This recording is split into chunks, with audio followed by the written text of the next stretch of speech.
నమస్కారం ETV news కు స్వాగతం ముందుగా ముఖ్యాంశాలు నేడు పార్లమెంట్ ముందుకు కేంద్ర బడ్జెట్ పీఎం కిసాన్ సాయం పెంపు ఇంధన ధరల తగ్గింపుపై ఊహాగానాలు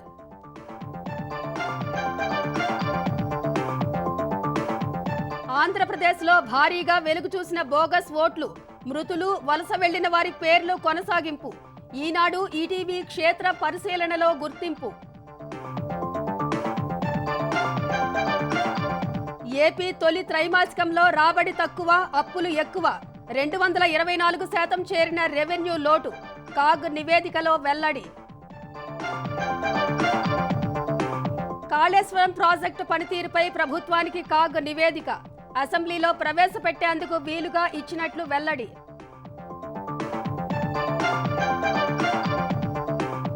ప్రైవేటు విద్యా సంస్థల్లో ఫీజులు నియంత్రిస్తామన్న భట్టి విక్రమార్క ముసాయిదా సిద్ధం చేయాలని అధికారులకు ఆదేశాలు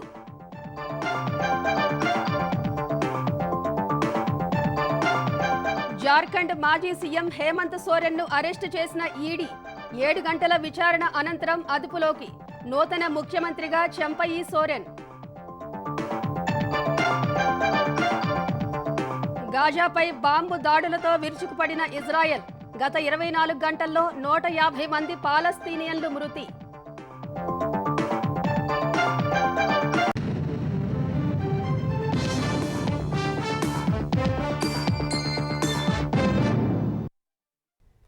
సార్వత్రిక ఎన్నికల ముంగిట పేదల ఆశలు మధ్యతరగతి ఆకాంక్షలు వ్యాపార వర్గాల భారీ అంచనాల నడుమ 2024-25 బడ్జెట్కు రంగం సిద్ధమైంది. కేంద్ర ఆర్థిక మంత్రి నిర్మలా సీతారామన్ లోక్సభలో ఇవాళ ఉదయం 11 గంటలకు బడ్జెట్ను ప్రవేశపెట్టనున్నారు. అయితే ఇది పూర్తి స్థాయి పద్దు కాదు. త్వరలో సార్వత్రిక ఎన్నికలు జరగనున్న నేపథ్యంలో ప్రభుత్వం ప్రస్తుతానికి తాత్కాలిక బడ్జెట్ను ప్రవేశపెట్టనుంది. ఎన్నికల తర్వాత కొత్త సర్కార్ పూర్తి స్థాయి పద్దును తీసుకొస్తుంది. సాధారణంగా మధ్యంతర బడ్జెట్లో విధానపరమైన కీలక నిర్ణయాలు ఏవీ ఉండవు. అయితే వరుసగా మూడోసారి ప్రభుత్వాన్ని ఏర్పాటు చేయాలని ఉవ్విళ్లూరుతున్న మోదీ సర్కార్ రైతులు మహిళలు సహా వివిధ వర్గాలను ప్రసన్నం చేసుకునేందుకు తాత్కాలిక పద్దులోనూ తాయిలాల వర్షం కురిపించే అవకాశాలున్నాయని పలువురు విశ్లేషకులు అంచనా వేస్తున్నారు. అదే సమయంలో 2047 కల్లా అభివృద్ధి చెందిన దేశంగా అవతరించాలన్న లక్ష్యాన్ని విస్మరించకుండా మౌలిక వస్తుల కల్పనపై మూలధన వ్యయం పెంపు ద్వారా భారత ప్రగతికి మరింత మెరుగైన బాటలు పరుస్తుందని అభిప్రాయపడుతున్నారు. ఆంధ్రప్రదేశ్ భవిష్యత్తును నిర్దేశించే ఓటరు జాబితాను తప్పుల కుప్పగా మార్చారు. ఆత్మలు అపరిచితులకు ఓటు హక్కు కల్పించారు. అడ్రస్ లేని వారికి ఏదో ఒక అడ్రస్ మీద ఓట్లు పుట్టించారు. వలస వెళ్లిన వారి పేర్లు జాబితాలో ఎక్కించారు. ఊరినే అంటి పెట్టుకుని ఉన్న వారి పేర్లు తీసేశారు. ఇలా ఒకటా రెండా ఏ జాబితా వెతికినా అక్రమాల గుట్టే, ఊరూరా లోపాల పొట్టే. ఈటీవీ ఈనాడు పరిశీలనలో ఓటరు జాబితా లోపభూయిష్టమని తేలింది. ఇది వైకాపా ఎమ్మెల్యే చెవిరెడ్డి భాస్కర్ రెడ్డి ప్రాతినిధ్యం వహిస్తున్న తిరుపతి జిల్లా చంద్రగిరి నియోజకవర్గం పాడిపేట హౌసింగ్ కాలనీ. చూశారుగా ఇక్కడ ఎన్ని ఇళ్లకు తాళాలు పడ్డాయో, కానీ ప్రతి తలుపుపై చెవిరెడ్డి భాస్కర్ రెడ్డి కుమారుడి స్టిక్కర్ అతికించారు. పాడిపేట హౌసింగ్ కాలనీ ఓటర్లకు చెందిన 322వ నంబర్ పోలింగ్ కేంద్రం జాబితాలో తప్పులు కుప్పలుగా కనిపిస్తున్నాయి. 360 మంది ఓటర్ల పేర్లు పరిశీలిస్తే అందులో 94 తప్పులున్నాయి. 55వ బ్లాక్ లో సాహో అనే వ్యక్తి పేరుతో ఓటు నమోదు చేశారు. కానీ అతనెవరో ఎలా ఉంటాడో ఇరుగు పొరుగుకే తెలియదు.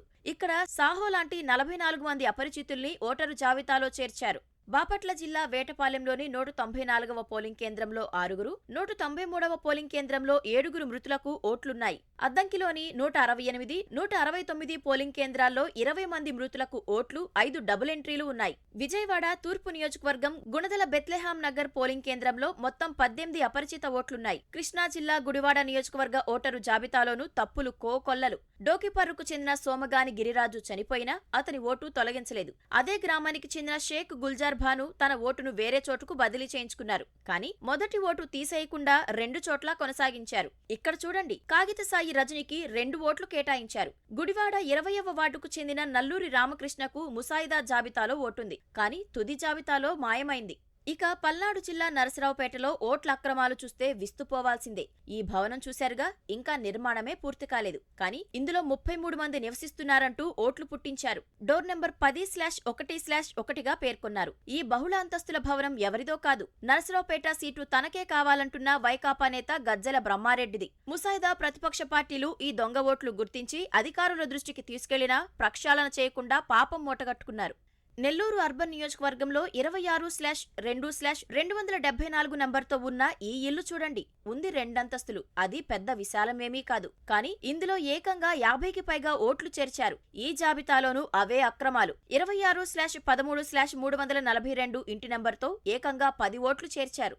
ఇది శ్రీకాకుళం జిల్లా ఎచ్చెర్ల పోలీస్ క్వార్టర్స్. పోలీసులు, వారి కుటుంబీకులు కూడా ఖాళీ చేసేసి వేర్వేరు ప్రాంతాలకు వెళ్లిపోయారు. ఎన్నికల సంఘం లెక్కల్లో మాత్రం అక్కడే ఉన్నారు. అక్కడున్న డోర్ నంబర్లతో ఏకంగా 250 ఓట్లున్నాయి. వారంతా ఎక్కడున్నారో ఎవరికీ తెలియదు.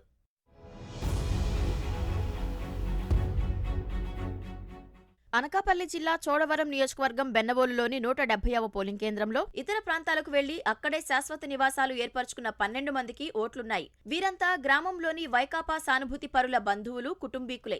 ఎన్నికలప్పుడు వాళ్లు వచ్చి ఓటేస్తారో వీళ్లే ఓటేసుకుంటారో తెలియని పరిస్థితి. నర్సీపట్నం ఓటరు జాబితాలో మృతుల పేర్లు భారీగా ఉన్నాయనే ఆరోపణలున్నాయి. విజయనగరం జిల్లా నెల్లిమర్ల నియోజకవర్గం చాకివలసలోని 219వ పోలింగ్ కేంద్రంలో నక్క విజయ్కు 652, 661 సీరియల్ నంబర్లతో 2 ఓట్లున్నాయి. ఇప్పలి పావని కుమారికి సైతం 333, 653 సీరియల్ నంబర్లతో 2 ఓట్లున్నాయి. పార్వతీపురం మన్యం జిల్లా కురుపాం నియోజకవర్గం మాదలింగి ఓటర్ల జాబితాలో 8 మందికి 2 ఓట్లున్నాయి. ఇది తూర్పుగోదావరి జిల్లా గోపాలపురం నియోజకవర్గంలోని హోంమంత్రి తానేటి వనిత స్వగ్రామం యర్నగూడెం. ఇక్కడి 83వ నంబర్ పోలింగ్ కేంద్రం జాబితాలో ఓటరుగా ఉన్న కలగల భరత్ కుమార్ రోడ్డు ప్రమాదంలో మృతి చెంది 3 ఏళ్లవుతోంది. అయినా జాబితాలో అతని పేరు కొనసాగిస్తున్నారు. ఇలా ఒకరిద్దరివి కాదు, ఏకంగా 14 మంది మృతుల పేర్లు ఉంచారు.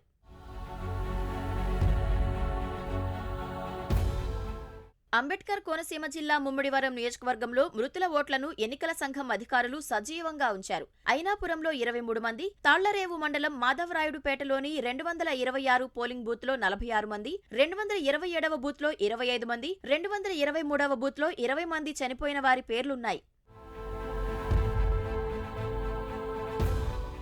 ఇక అనంతపురం జిల్లాలో రాప్తాడు ఎమ్మెల్యే ప్రకాష్ రెడ్డి సొంతూరు తోపుదుర్తిలో 180 మంది ఓటర్ల గురించి ఎవరూ చెప్పలేకపోతున్నారు. అంటే స్థానికేతరుల్ని ఓటర్లుగా చేర్చారు. రాప్తాడు బీసీ కాలనీలోని 137వ నంబర్ పోలింగ్ కేంద్రంలోనూ స్థానికేతర ఓట్లు ఎక్కువగా ఉన్నాయి. బుక్కరాయ సముద్రం మండలం చదళ్ల గ్రామంలో 1359 ఓట్లుండగా ఓటరు జాబితా సవరణలో బీఎల్ఓలు పక్షపాతం చూపారనే విమర్శలున్నాయి. ఊరొదిలి వెళ్లిపోయిన 100 మందిని జాబితాలో చేర్చారు. పెళ్లై అత్తారిలకు వెళ్లిపోయిన 27 మంది యువతుల పేర్లు తొలగించాలని గ్రామస్తులు ఫామ్ 7 అప్లై చేశారు. కానీ రేణుక అనే ఒక్క మహిళ పేరు మాత్రమే తీసేసి మిగతావన్నీ కొనసాగించారు.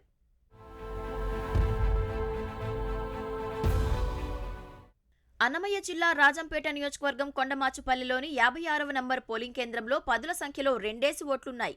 ఎన్నికల సంఘం విడుదల చేసిన తుది జాబితాను ఈటీవీ, ఈనాడు ప్రతినిధులు క్షేత్రస్థాయిలో పరిశీలించారు. 26 జిల్లాల పరిధిలో ఒక్కో జిల్లా నుంచి ఒక్కో పోలింగ్ కేంద్రాన్ని ఎంపిక చేసుకుని ఇంటింటికి వెళ్లి పరిశీలించారు. మొత్తం 25,820 మంది ఓటర్ల పేర్లు పరిశీలించగా వాటిల్లో 1,262 పేర్లకు సంబంధించి లోపాలు బయటపడ్డాయి. వాటిలో 273 మృతుల ఓట్లుంటే వలస వెళ్లిన వారు, స్థానికంగా నివసించని వారి పేరుతో 540 ఉన్నాయి. డబ్లింగ్ ఓట్లు 66, అపరిచితుల ఓట్లు 120, ఇతర అవకతవకలతో కూడిన ఓట్లు 263 వరకు తేలాయి. అంటే పరిశీలించిన కొద్ది ఓట్లలో 4.88% అవకతవకలే. ఎన్నికల్లో 1% ఓట్ల తేడాతోనూ గెలుపోటములు తారుమారవుతుంటాయి. కానీ 4% ఓటరు జాబితాలో తప్పులుంటే ఇక నిష్పాక్షిక ఎన్నిక సాధ్యమేనా? ముసాయిదా జాబితానే లోపభూయిష్టమని ప్రతిపక్ష పార్టీలు, ప్రసార మాధ్యమాలు మొత్తుకున్నా లోపాలు సరిదిద్దకపోవడం నిర్లక్ష్యమా? అక్రమాలకు కొమ్ము కాయడమా?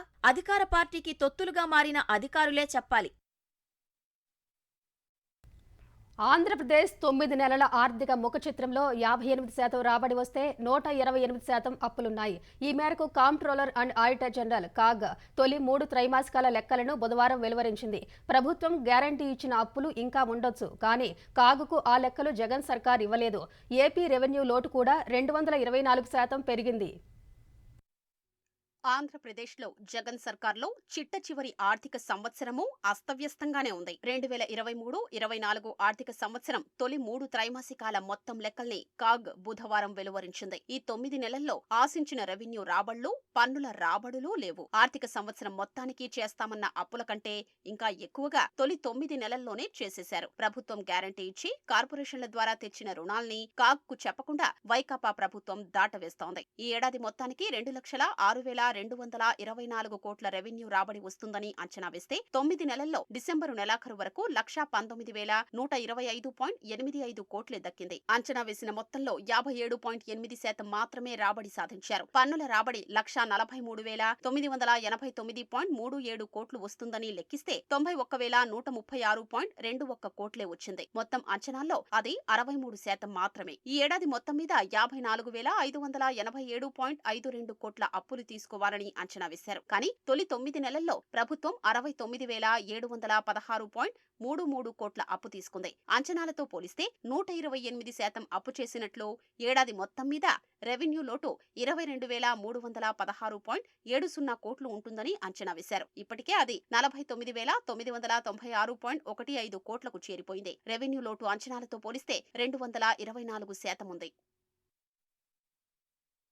కాళేశ్వరం ప్రాజెక్టుపై ఆడిట్ నివేదికను comptroller and auditor general CAG Telangana ప్రభుత్వానికి సమర్పించింది. ప్రాజెక్టు పనితీరుకు సంబంధించిన ఆడిట్ నివేదికను ప్రభుత్వానికి నివేదిక ఇచ్చినట్లు అకౌంటెంట్ జనరల్ తెలిపారు. శాసనసభ మండలిలో ప్రవేశపెట్టేందుకు వీలుగా కాగ్ నివేదిక ఇచ్చినట్టు పేర్కొన్నారు. ప్రాణహిత చేవెళ్ల ప్రాజెక్టు నుంచి రీ ఇంజనీరింగ్ అవసరం, చేసిన మార్పులు, రీ ఇంజనీరింగ్ విధానం, కాళేశ్వరం ప్రాజెక్టు ప్రణాళిక, పనులు, అంచనా వ్యయం, ఎకనామిక్ వయబిలిటీ, అనుమతులు, ఆర్థిక వనరుల సమీకరణపై కాగ్ ఆడిట్ నిర్వహించింది. పనుల పురోగతి, భూసేకరణ, సహాయ పునరావాసం, డిజైన్ల ఖరారు, ఒప్పందాలు, పర్యావరణ నిర్వహణ ప్రణాళిక, అంచనాల తయారీ, వృధా ఖర్చు, టెండర్ విధానం, చెల్లింపులపై కూడా ఆడిట్ నిర్వహించారు.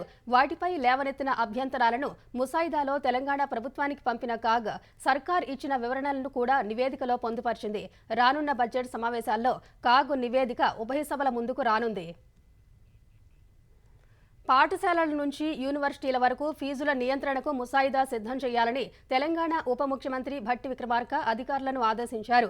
ఫీజుల నియంత్రణకు బలమైన చట్టం తీసుకొచ్చేందుకు ప్రభుత్వం పరిశీలిస్తుందన్నారు. సచివాలయంలో విద్యాశాఖ బడ్జెట్ ప్రతిపాదనలపై సమీక్షించిన ఆయన 6 గ్యారంటీల అమలులో భాగంగా ప్రతి మండలంలో ఇంటర్నేషనల్ స్కూల్ ఏర్పాటుకు కసరత్తు చేస్తున్నామని చెప్పారు. ఇంటర్నేషనల్ స్కూల్స్ ఏర్పాటు కోసం కావాల్సిన భూములను గుర్తించాలన్నారు. విద్యా బోధన, వస్తుల కల్పన గురించి అధ్యయనం చేసి నివేదిక ఇవ్వాలని కోరారు. ప్రైవేటుకు దీటుగా ప్రభుత్వ యూనివర్సిటీల్లో ఉపాధి కోర్సులను తీసుకురావాలని సూచించారు. యూనివర్సిటీల నుంచి బయటకు వచ్చిన వారు ఉద్యోగాలు పొందే విధంగా కోర్సులు ఉండాలన్నారు. ఖమ్మం, ఆదిలాబాద్ జిల్లాలో యూనివర్సిటీల ఏర్పాటుకు ప్రణాళికలు సిద్ధం చేయాలన్నారు. అనుమతులు లేకుండా కొన్ని ప్రైవేటు యూనివర్సిటీలు అడ్మిషన్లు ఇచ్చి పిల్లల భవితవ్యాన్ని ప్రశ్నార్థకంగా మార్చిన వారిపై ఎలాంటి చర్యలు తీసుకున్నారని తెలుసుకున్నారు. ఇంటర్మీడియట్ బోర్డు నిబంధనలు పాటించని కళాశాలలపై కఠిన చర్యలు తీసుకోవాలని భట్టి స్పష్టం చేశారు. వేములవాడ అభివృద్ధికి తగిన నిధులు కేటాయించాలని సీఎం రేవంత్ రెడ్డి ఆదేశించారు. వేములవాడ ఆలయ అభివృద్ధి సంస్థపై సచివాలయంలో సమీక్ష నిర్వహించిన ఆయన హెచ్ఎండిఏ నుంచి పెండింగ్లో ఉన్న 20 కోట్ల రుణాన్ని విడుదల చేయాలని ఆదేశించారు. రాజన్న ఆలయం నుంచి బ్రిడ్జి వరకు 800 మీటర్ల రోడ్డు విస్తరణకు చర్యలు చేపట్టాలని, పరిహారం విస్తరణ పనుల కోసం 35 కోట్ల రూపాయలు వచ్చే ఆర్థిక సంవత్సరం బడ్జెట్లో పెట్టాలని తెలిపారు. వేములవాడ గుడి చెరువును కాలుష్యం నుంచి పరిరక్షించేందుకు అవసరమైన నిధులను ప్రణాళిక చేయాలని ఆదేశించారు. జార్ఖండ్ రాజకీయాల్లో అనూహ్య పరిణామం చోటు చేసుకుంది.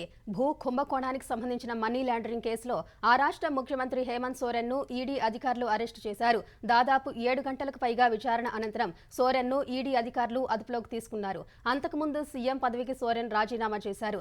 సోరెన్ భార్య కల్పనా సోరెన్ ముఖ్యమంత్రి అవుతారని అనుకున్న అనూహ్యంగా ఆ రాష్ట్ర రవాణా శాఖ మంత్రి జేఎంఎం సీనియర్ నేత చెంపయి సోరెన్ను సీఎం పదవి వరించింది.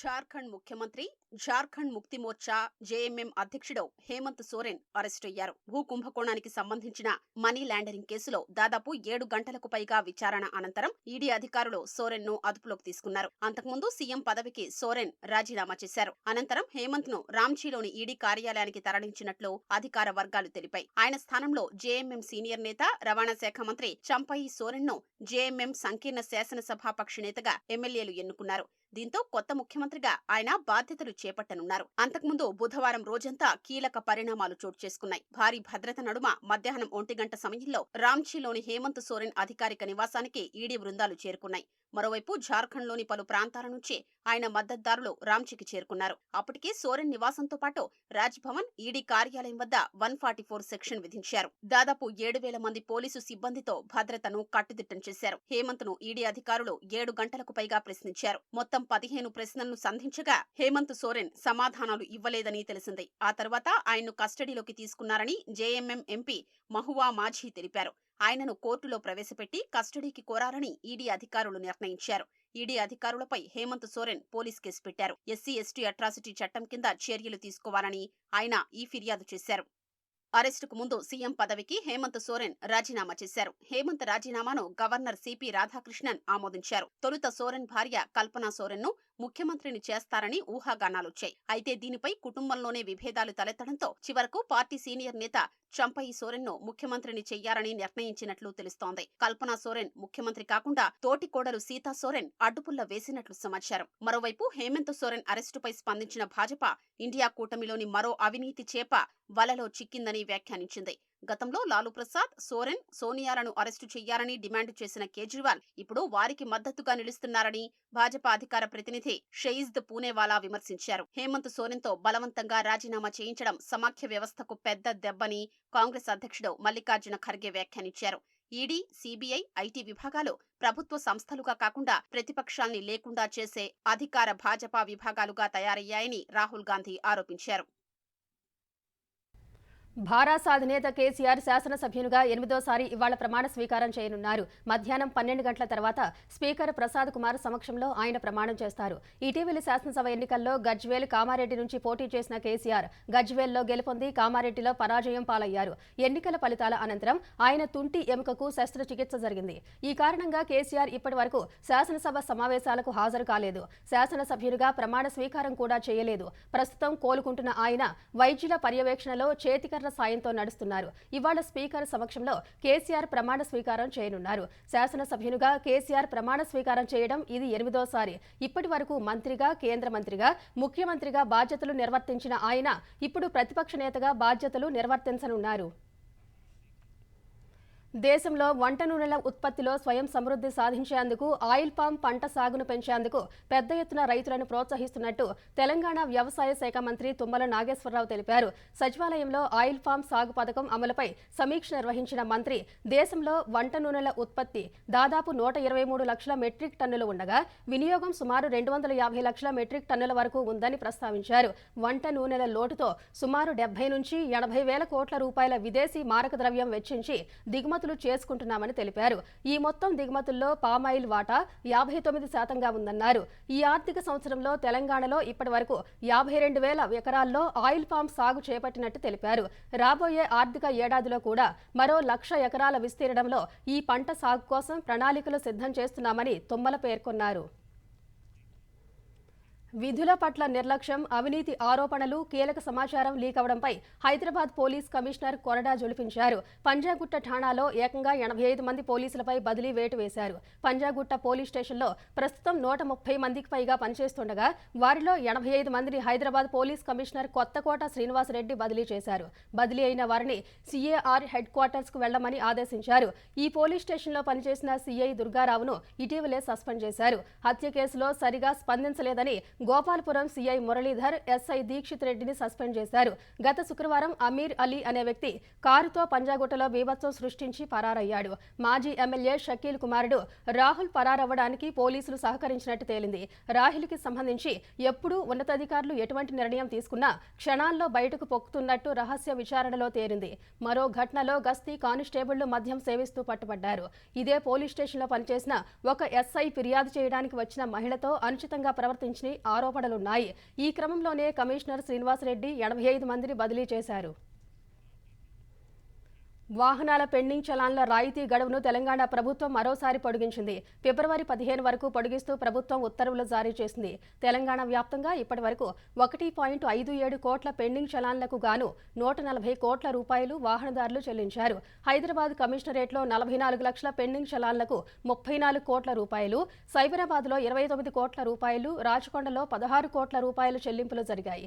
గతంలో పెండింగ్ చలాన్ల రాయితీ గడువు ముగియడంతో ప్రభుత్వం ఒకసారి పొడిగించింది. మరోసారి పెంచడంతో మరింత మంది వాహనదారులు పెండింగ్ చలాన్లు చెల్లించేందుకు వెసులుబాటు కలిగింది.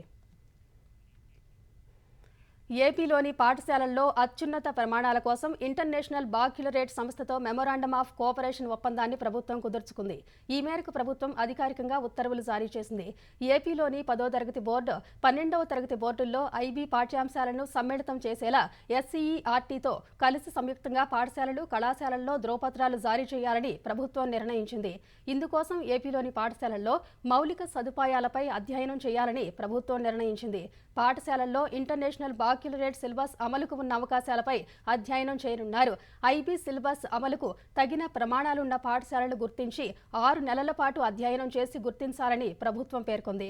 6 నెలల అధ్యయనం కోసం 4.86 కోట్ల రూపాయలు వెచ్చించనున్నట్టు ప్రభుత్వం ఉత్తర్వుల్లో పేర్కొంది. పాఠశాల విద్యాశాఖ ద్వారా అధ్యయనం, సహకార ఒప్పందం తదితర వ్యయాన్ని భరించాలని ఆదేశాలు జారీ చేసింది. డిఎస్సి ద్వారా కేవలం 6100 ఉపాధ్యాయ పోస్టుల భర్తీకి ఆమోదం తెలిపిన ఆంధ్రప్రదేశ్ మంత్రివర్గం మెగా డిఎస్సి అని ఎలా చెబుతుందని పలువురు నిరుద్యోగులు ఆందోళన చేశారు. కృష్ణా జిల్లా అవనిగడ్డలో ప్రభుత్వానికి వ్యతిరేకంగా నిరసన తెలిపిన నిరుద్యోగులు సీఎం జగన్ మోసపూరిత హామీలతో తమను దగా చేశారని మండిపడ్డారు. వెంటనే మెగా డిఎస్సి నోటిఫికేషన్ ఇవ్వాలని డిమాండ్ చేశారు. లేకపోతే వచ్చే ఎన్నికల్లో జగన్కు బుద్ధి చెబుతామని హెచ్చరించారు. ఈ రాష్ట్ర ప్రభుత్వానికి 6100 పోస్టులు ఇవ్వడానికి దాదాపుగా 5 సంవత్సరాల కాలం పాటు పట్టింది. నేను ఒకటే అడుగుతున్నాను ఈ రాష్ట్ర ప్రభుత్వానికి, ఈ రాష్ట్రంలో ఎన్ని టీచర్ పోస్టులు ఖాళీలు ఉన్నాయో దమ్ము ధైర్యం ఉంటే మీరు ఒక శ్వేతపత్రం విడుదల చేయండి. మెగా డిఎస్సి 6100 పోస్టులు, మెగా డిఎస్సి 6100 పోస్టులు అన్నారు. ఫస్ట్ మెగా డిఎస్సి అంటే ఏందో ఫస్ట్ తెలుసుకోండి ప్రభుత్వం. మెగా డిఎస్సి అంటే 25,000 పైన ఉంటేనే మెగా డిఎస్సి అంటారండి. మా మీద భిక్ష జల్లినట్టు వేస్తున్నారు. మేము భిక్ష తీసుకోవడానికి మేము మీ కింద బానిసలం కాదు. హైదరాబాద్లో తెలుగుదేశం జాతీయ ప్రధాన కార్యదర్శి నారా లోకేష్ను వినుకొండ మాజీ ఎమ్మెల్యే మక్కెన మల్లికార్జునరావు కలిసినట్లు విశ్వసనీయ సమాచారం. గత కొద్ది కాలంగా వైకాపాపై మక్కెన మల్లికార్జునరావు అసంతృప్తిగా ఉన్నారు. నర్సరావుపేట ఎంపీ లావు శ్రీకృష్ణదేవరాయలు బాటలోనే మక్కెన మల్లికార్జునరావు త్వరలో అధికార పార్టీకి గుడ్ బై చెప్పనున్నట్టు తెలుస్తోంది. గత సార్వత్రిక ఎన్నికల సందర్భంగా కాంగ్రెస్ను వీడి వైకాపాలో చేరిన మక్కెన ఆ పార్టీ అభ్యర్థి బొల్లా బ్రహ్మనాయుడు గెలుపునకు పనిచేశారు. ఎంపీకి ఆత్మీయుడిగా ఉండే మక్కెనకు ఎమ్మెల్యేకు మధ్య పొరపక్షాలు రావడంతో అధిష్టానం కలగజేసుకుని గతంలో సర్దుబాటు చేసింది. తర్వాత కూడా వారి మధ్య సఖ్యత కొరవడింది. ఎంపీ వైకాపాకు రాజీనామా చేయడంతో తాను ఇక అందులో ఉండలేనని మక్కెన నిర్ణయించినట్టు సమాచారం. దేశంలో జీఎస్టీ వసూళ్లు మరోసారి భారీగా నమోదయ్యాయి. జనవరి నెలలో 172,129 కోట్ల రూపాయలు వసూలైనట్లు కేంద్ర ఆర్థిక శాఖ తెలిపింది. గతేడాది జనవరితో పోలిస్తే వసూళ్లలో 10.4% వృద్ధి నమోదైనట్లు వెల్లడించింది. ఐజీఎస్టీ వసూళ్లలో సీజీఎస్టీకి 43,552 కోట్లు, ఎస్జీఎస్టీకి 37,257 కోట్ల రూపాయలు సర్దుబాటు చేసినట్టు తెలిపింది. ఇప్పటి వరకు వసూలైన వాటిలో ఇది రెండో అత్యధిక మొత్తమని తెలిపింది. గతేడాది ఏప్రిల్లో వసూలైన 1,87,000 కోట్లు జీఎస్టీ వసూళ్లలోనే అత్యధికమని పేర్కొంది. ఈ ఆర్థిక సంవత్సరంలో జీఎస్టీ వసూళ్లు 1,70,000 కోట్ల రూపాయలు దాటడం ఇది మూడోసారని తెలిపింది. ప్రస్తుత ఆర్థిక సంవత్సరంలో ఏప్రిల్, జనవరి మధ్యకాలంలో జీఎస్టీ మొత్తం వసూళ్లు 16,69,000 కోట్లు కాగా గతేడాది ఇదే కాలానికి 14,96,000 కోట్ల మేర వసూళ్లు నమోదయ్యాయి. పేటీఎం పేమెంట్స్ బ్యాంక్పై ఆర్బీఐ కొరడా ఝుళిపించింది. ఖాతాదారుల ఖాతాల్లోకి డిపాజిట్లు, క్రెడిట్ లావాదేవీలు, టాపప్స్, ప్రీపెయిడ్ ఇన్స్ట్రుమెంట్స్, ఫాస్టాగ్స్, ఎన్సీఎంసీ సేవలను అనుమతించబోవని వెల్లడించింది. ఈ ఉత్తర్వులు ఫిబ్రవరి 29 తర్వాత నుంచి అమల్లోకి వస్తాయని ఆర్బీఐ ప్రకటించింది. సమగ్ర ఆడిట్ రిపోర్టు ఆ విషయాలను బయటి ఆడిటర్లు ధృవీకరిస్తూ ఇచ్చిన నివేదిక తర్వాత ఈ నిర్ణయం తీసుకున్నట్లు ఆర్బీఐ తెలిపింది. అయితే ఖాతాదారులు తమ పొదుపు ఖాతా లేదా కరెంట్ ఖాతాల్లో అందుబాటులో ఉన్న మొత్తం నుంచి నగదు నగదు ఉపసంహరణ లేదా నిధుల వాడకంతో పాటు ప్రీపెయిడ్ ఇన్స్ట్రుమెంట్స్, ఫాస్టాగ్స్, ఎన్సీఎంసీలను వినియోగించుకునేందుకు ఎలాంటి ఆంక్షలు లేకుండా ఉండదని ఆర్బీఐ స్పష్టం చేసింది. వడ్డీ, క్యాష్ బ్యాక్, రిఫండ్లకు ఆంక్షల నుంచి మినహాయింపు ఇచ్చింది. 2022 మార్చిలో కొత్త ఖాతాదారులను చేర్చుకోవడంపై ఆర్బీఐ ఆంక్షలు విధించింది. న్యాయస్థానాల్లో పలు కేసులు ఎదుర్కొంటున్న పాకిస్తాన్ మాజీ ప్రధాని ఇమ్రాన్ ఖాన్కు వరుసగా ఎదురు దెబ్బలు తగులుతున్నాయి. అధికారిక రహస్య పత్రాల వెల్లడి కేసులో మంగళవారమే 10 ఏళ్ల జైలు శిక్ష పడగా, తాజాగా తోషాఖానా కేసులో ఇమ్రాన్కు ఆయన భార్య బుష్రా బీబీకి 14 ఏళ్ల కారాగార శిక్ష విధిస్తూ న్యాయస్థానం తీర్పు వెలువరించింది. మరో 8 రోజుల్లో పాక్లో సార్వత్రిక ఎన్నికలు జరగనుండగా వరుసగా ఇమ్రాన్కు శిక్షలు పడటం ఆయన నేతృత్వంలోని పాకిస్తాన్ తెహ్రీక్-ఏ-ఇన్సాఫ్ పార్టీని తీవ్ర ఇబ్బందుల్లోకి నెట్టింది. తోషాఖానా కేసులో విచారణ ఇమ్రాన్ ఖైదీగా ఉన్న రావల్పిండిలోని ఆదియాలా జైల్లోనే కొనసాగింది. తీర్పును వెలువరించిన న్యాయమూర్తి మహ్మద్ బషీర్ ఈ కేసులో ఇమ్రాన్ను, ఆయన భార్య బుష్రా బీబీని దోషులుగా నిర్ధారించారు. ఒక్కొక్కరికి 78.7 కోట్ల రూపాయల జరిమానా కూడా విధించారు. తీర్పు సమయంలో బుష్రా బీబీ కోర్టుకు హాజరు కాలేదు. శిక్ష విధించిన తర్వాత ఆమె ఆదియాలా జైలుకు వచ్చి అధికారుల ఎదుట లొంగిపోయారు. హమాస్ను తుద ముచ్చించడమే లక్ష్యంగా ఇజ్రాయెల్ దళాలు గాజాపై వరుస బాంబు దాడులతో విరుచుకుపడుతున్నాయి. గాజాలో గడిచిన 24 గంటల్లో ఇజ్రాయెల్ సైన్యం జరిపిన వైమానిక, భూతల దాడుల్లో దాదాపు 150 మంది పాలస్తీనియన్లు మరణించినట్లు గాజా ఆరోగ్య శాఖ వెల్లడించింది. 313 మంది గాయపడినట్టు తెలిపింది. ఇప్పటి వరకు గాజాలో మరణాల సంఖ్య 26,900కు చేరుకున్నట్టు వివరించింది. గాజాలోని హమాస్ స్థావరాలే లక్ష్యంగా తమ సైన్యం దాడులు చేస్తున్నట్లు ఇజ్రాయెల్ రక్షణ దళం పేర్కొంది. బుధవారం దాదాపు 15 మంది హమాస్ మిలిటెంట్లను తుద ముట్టించినట్టు తెలిపింది. యుద్ధం కారణంగా గాజాలో ఆరోగ్య వ్యవస్థ దెబ్బతిన్నట్లు ప్రపంచ ఆరోగ్య సంస్థ చెప్పింది. అంబులెన్స్లు లేక గాడిద బండ్లలో క్షతగాత్రులను తరలిస్తున్నట్లు WHO ఆవేదన వ్యక్తం చేసింది. యుద్ధం కారణంగా దాదాపు 1,00,000 మందికి పైగా ప్రజలు మరణించడమో, గాయపడటమో, తప్పిపోవడమో వంటివి జరిగాయని తెలిపింది.